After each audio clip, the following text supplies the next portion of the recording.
بسم اللہ الرحمن الرحیم۔ السلام علیکم رحمۃ اللہ وبرکاتہ۔ ام المدارس ماڈل اسکول میں ایک دفعہ پھر آپ کو خوش آمدید کہتے ہیں۔ امید اور یقین ہے کہ آپ سب کی چھٹیاں جو ہے بہت اچھی گزری ہوگی، عید سب نے گھروں میں گزاری، سب لوگ خیریت سے ہوں گے اور خوشیوں کے ساتھ سب نے عید گزاری ہوگی۔ اب دوبارہ جو ہے آج ہم اپنے کام کا آغاز کریں گے۔ بیٹا بالکل موٹیویٹ ہو کر بہت ریسٹ کر لیا ہم نے مکمل پچھلے دنوں میں، آج سے ہم جو ہے انشاءاللہ دوبارہ کام کریں گے اور آپ بھی ہمارے ساتھ کوآپریٹ کریں گے اور اپنے کام کو وقت پہ مکمل کریں گے، ٹھیک ہے بیٹا جی۔ آگے ہے جی، آج ہماری اردو کی کلاس ہے جماعت ہشتم کی۔ عنوان ہے آج کا، ہم نیا سبق سٹارٹ کر رہے ہیں، ریل کا سفر۔ جب ہم نیا سبق سٹارٹ کرتے ہیں تو آپ کو پتہ ہے کہ ہم سب سے پہلے جو ہے ورک شیٹ پہ اس کے کریں گے الفاظ معنی، پھر اس کے اوپر اعراب لگائیں گے الفاظ کے اوپر، پھر اس کے جملے بنائیں گے۔ آج تاریخ ہے 17 مئی 2021۔ اسی طرح جو ہے آپ نے جو ہے سب سے اوپر ڈیٹ دن کا لکھنا ہے، پھر تاریخ لکھنی ہے، پھر یہ اس طرح سارا آپ نے کام کرنا ہے۔ یہ دیکھیں، سب سے پہلا لفظ ہے ابس، عین کے اوپر زبر، بے کے اوپر زبر، سے کے اوپر جزم، کیا بن گیا؟ ابس، بے فائدہ، بیکار۔ مردم شماری، آدمیوں کی گنتی، یعنی الفاظ کے اوپر ہی ہم نے اعراب لگا دینے۔ میم زبر رے مرد، دال پیش میم دم، مردم شماری، شین کے اوپر پیش میم الف مار چھوٹی ری، شماری۔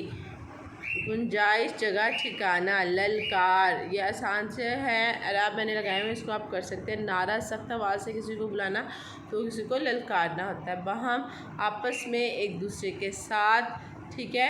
لاؤ لشکر، سب کچھ، یعنی اپنا سب کچھ ہی وہ لاؤ لشکر اٹھا رہا ہے، یعنی اپنا سب کچھ ہی اٹھا لایا ہے۔ آگے ہے گٹھڑ۔ گٹھڑ، یہ گاف کے اوپر زبر ہے تو ڑے کے اوپر جو دو چشمی ہے کے ساتھ گٹھ کی آواز دے رہا ہے، تو یہ کیا ہے؟ اس کے اوپر تشدید آئے گی۔ تشدید اس لفظ کے اوپر آتی ہے جو دو دفعہ استعمال ہو، گاف کے ساتھ بھی ہو رہا ہے اور آگے والی ڑے کے ساتھ بھی استعمال ہو رہا ہے، تو اس کے اوپر تشدید آئے گی۔ اور تشدید کے اوپر زبر اور ڑے کے اوپر جزم، کیا بن گیا؟ گٹھڑ، یعنی بڑی گٹھڑی۔ چھوٹی سی گٹھڑی ہوتی ہے جس میں ہم کپڑے وغیرہ باندھ کے گرا لگا دیتے ہیں کپڑے میں، تو وہ گٹھڑی کہلاتی ہے۔ جب بہت زیادہ بڑی گٹھڑی ہو تو اس کو گٹھڑ کہتے ہیں۔ آگے ہے آشنائی، الف مدہ، شین کے اوپر جو ہے وہ جزم آئے گی، نون الف نا ہمزہ چھوٹی ای، آشنائی، جان پہچان۔ آگے ہے نفوس، نون کے اوپر پیش، فے کے اوپر نون پیشوا نو، فے پیشوا فو، سین ساکن ہو جائے گی، جزم آ جائے گی، اس کا بعد بن گیا افراد۔ نفس ہوتا ہے واحد، اس کا فرد، نفوس، افراد۔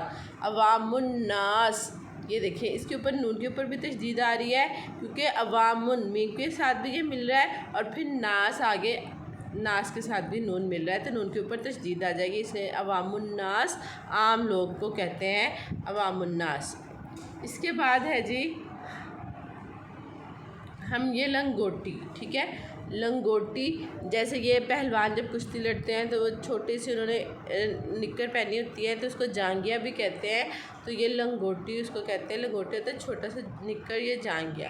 جلوس ہوتا ہے بہت سے لوگوں کا اکٹھا ہونا، یعنی کسی خاص مقصد کے لیے جب بہت سارے لوگ ایک جگہ پہ اکٹھے ہو جاتے ہیں تو اس کو کہتے ہیں جلوس، ٹھیک ہے۔ سل کے بیٹھنا، یعنی جم کے بیٹھ جانا، کسی طرح ایسے ساکت ہو کے وہاں سے اپنی جگہ سے ہلنے نہ، جم کے بیٹھنا، اس کو کہتے ہیں سل کے بیٹھنا۔ مردم شماری اگین ہمارا آ گیا ہے۔ مورچہ بند، لڑائی کے لیے مخصوص جگہ، مورچہ بند ہو کے بیٹھ جانا، یعنی بالکل لڑائی میں فوجیوں نے اب زمین کے اندر جو ہے وہ چھوٹے چھوٹے مورچے بنائے ہوتے ہیں اور وہ اپنے آپ کو کور کیا ہوتا ہے تو اس کو مورچہ کہتے ہیں۔ کہ مورچہ بند ہوتا ہے کہ بالکل لڑائی کے لیے وہاں پہ تیار ہو کے بیٹھنا، تو وہ کیا کہلاتا ہے؟ مورچہ بند۔ رضائی، روئی دار موٹا کپڑا، یعنی وہ سردیوں میں جو اوڑھنے کے لیے، سردی سے بچنے کے لیے رات کو سوتے کا جب ہم اوپر لیتے ہیں تو اس کو رضائی کہتے ہیں۔ دسترخوان، رومال یا چادر جس پر کھانا کھاتے ہیں، ٹھیک ہے۔ وہ ایسی رومال یا چادر جس پر کپڑا بچھایا جاتا ہے اس کو کہتے ہیں دسترخوان، ٹھیک ہے بیٹا، سمجھ آئے گا۔ جملے آپ لوگوں نے خود بنانے، بہت آسان ہے، آپ نے جملے بنا کے پھر مجھے جی سور پہ جو ہے یہ کام جو ہے وہ سینڈ کرنا ہے، ٹھیک ہے بیٹا۔ اپنا بہت سارا خیال رکھیے گا۔ اوکے، اللہ حافظ۔